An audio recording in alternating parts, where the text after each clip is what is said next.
El Señor esté con vosotros. y con tu espíritu. Lectura del Santo Evangelio según San Marcos. Gloria a ti, Señor. En aquel tiempo se acercó a Jesús un leproso suplicándole de rodillas: si quieres, puedes limpiarme. Sintiendo lástima, extendió la mano y lo tocó diciendo: quiero, queda limpio. La lepra se le quitó inmediatamente y quedó limpio. Él lo despidió encargándole severamente: no se lo digas a nadie, pero para que conste, ve a presentarte al sacerdote y ofrece por tu purificación lo que mandó Moisés. Pero cuando se fue, empezó a divulgar el hecho con grandes ponderaciones, de modo que Jesús ya no podía entrar abiertamente en ningún pueblo, se quedaba fuera, en descampado, y aún así acudían a él de todas partes. Palabra del Señor. Gloria a ti, Señor Jesús. Qué particular es la lectura de hoy. Hemos leído el texto del profeta Samuel, su vocación, su llamada que le hace el Señor desde antes de su nacimiento, porque es ofrecido por su mamá Ana, por Elcaná, su esposo. Y hemos visto ahora la situación del pueblo de Israel, cuando los hijos de Eli, aquel sacerdote que ha acogido a Samuel en su casa, enfrentan con el ejército de Israel a los filisteos. Y ocurren esas tremendos fracasos, desgracias para el pueblo de Israel. Es más, se le hace a uno cuando estamos escuchando, leyendo este pasaje del libro de Samuel, que cuando ha llegado el arca de la alianza, que contiene las tablas de la ley entregadas a Moisés, que contiene esa alianza, la Torá, esa alianza, el pueblo grita con emoción y que eso va a hacer que vayan a ganar. Es más, los enemigos se dan cuenta. Ahora, ¿qué va a pasar con nosotros? Se ve que sabían muy bien la historia, sabía que habían salido con grandes prodigios de Egipto y el Señor los había protegido. Total de que ellos mismos se lanzan casi pensando que iban a ser derrotados. Pero ocurre todo lo contrario, mueren miles de israelitas.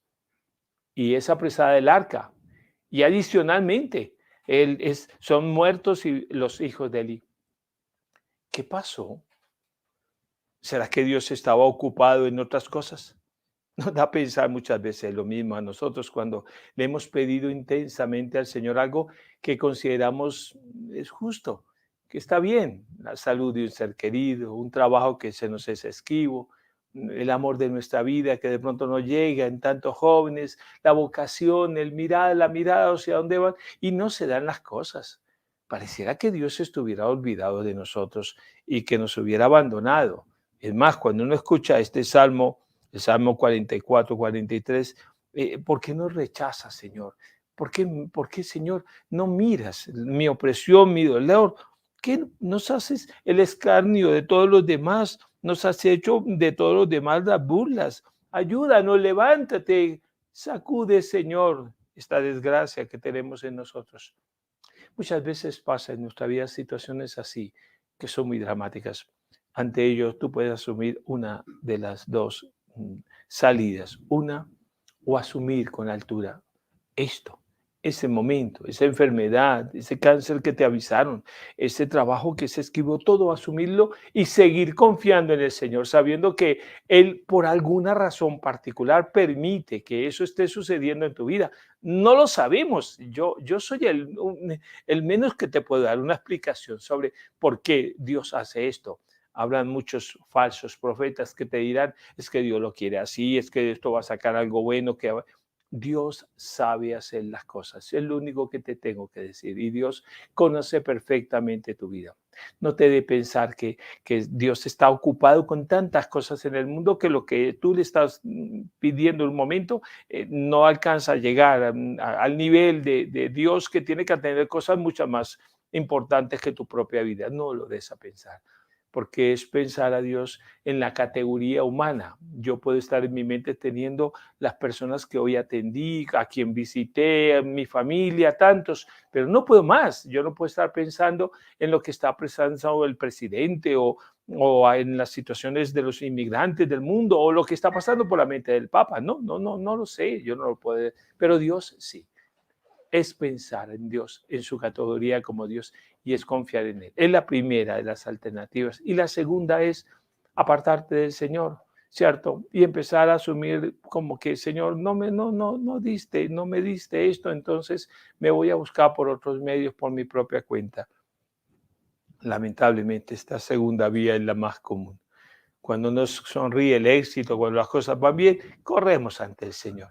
Pero cuando las cosas van mal, y pareciera que Dios hiciera oídos sordos a nuestras súplicas, entonces corremos a buscar otras alternativas. O ocurre un pecado que alguna vez hice mención a ustedes, que pocas veces confesamos. Se llama la asedia espiritual, o algunos le llaman la asedía. Bueno, el acento no lo ha precisado claramente la Academia de la Lengua, pero la asedia o la asedía espiritual, ¿qué significa? La tristeza de creer. Y tú dirías, ¿cómo así que la tristeza de creer, Padre? ¿Qué es eso? Sí, a veces ocurre eso. Señor, yo creo en ti, pero me parece que me has decepcionado. Sigo creyendo en ti, voy tras de ti, me imagino como cuando vamos en una caravana larga, ¿no? Y entonces vamos a una peregrinación y vemos que no pasa nada. Entonces tú vas caminando, haces el esfuerzo, sigues, pero sientes una tremenda tristeza en tu corazón porque pareciera que Dios estuviera perdiendo la batalla ante el mundo o ante la realidad que tú estás teniendo. Y ese es un pecado grave, mira, la asedia espiritual.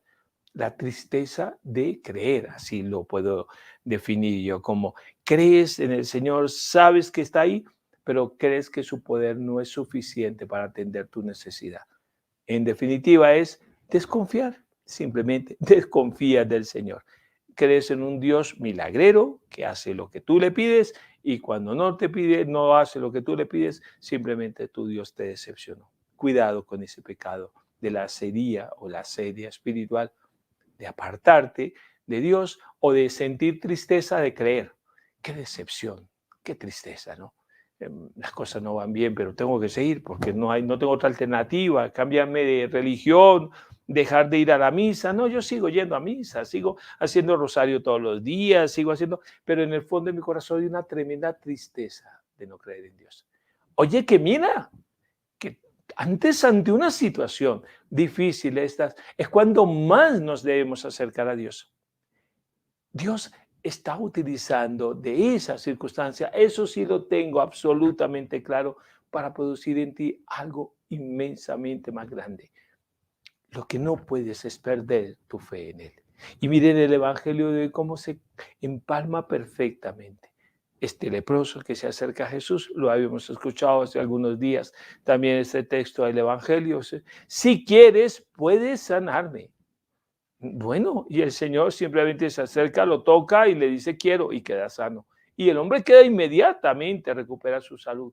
Si quieres, eso supone de crecer en mi voluntad y decir aquello que repito en el Padre Nuestro tantas veces con tanta ligereza, ¿no? Hágase tu voluntad, no la mía, la tuya, Señor. Y si tu voluntad es que tenga esta enfermedad o que tenga que pasar más tiempo o que me tenga a través de este medio que acercar más a la oración, ¿por qué no lo haces? ¿Qué te cuesta? Óigame que yo les digo tanto a los jóvenes que acompaño en dirección espiritual y a las parejas, les digo, ¿qué te cuesta dedicarle más tiempo a tu Señor? Hombre, que te gastas el tiempo todo el día en tantos ajetreos, arreglo, tu casa, tantas cosas que hacer. Y el tiempo para Dios, para hablar con Él, para pedirle a Él que te ayude, para pedirle a Él que abra tu mente y tu corazón, inclusive las cosas que son un poco claras para tu vida. ¿Por qué no dedicas más tiempo a tu oración? ¿Por qué no? ¿Por qué no le dices, Señor, que se haga tu voluntad? Que si esto no parece, no sale igual, no importa que se haga tu voluntad. Y permíteme terminar con algo que me parece también muy importante. Cuando Jesús le dice a este hombre, ve a donde el sacerdote y para que conste de que quedaste sano, pues ofrece la ofrenda que te dan allá. Me gustó mucho lo que decía hoy Monseñor Barron frente a esta aseveración. Decía, es que se nos olvidó adorar, se nos olvidó dar gratitud a Dios. Le damos gracias porque nos cura. ¿Y por qué no le damos gracias porque tenemos salud? Le damos gracias porque nos consiguió este trabajo, porque las cosas salieron bien acá, o no me dio el virus, o qué sé yo. ¿Y por qué no le das las gracias por todo lo que hace todo el tiempo por ti?